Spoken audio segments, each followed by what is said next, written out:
સમાચારમાં આગળ વાત કરીએ કોરોનાના સંકટ મુદ્દે રાજ્યો અને કેન્દ્ર આરોગ્ય પ્રધાનની વિડિયો કોન્ફરન્સ પૂર્ણ થઈ ગઈ છે।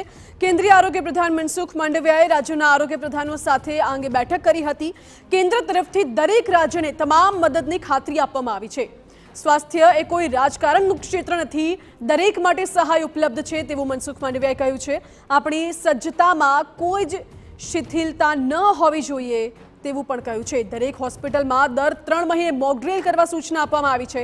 આપણે સતર્ક રહેવાની જરૂર છે, ગભરાવાની જરૂર નથી તેવું મનસુખ માંડવિયાએ કહ્યું છે।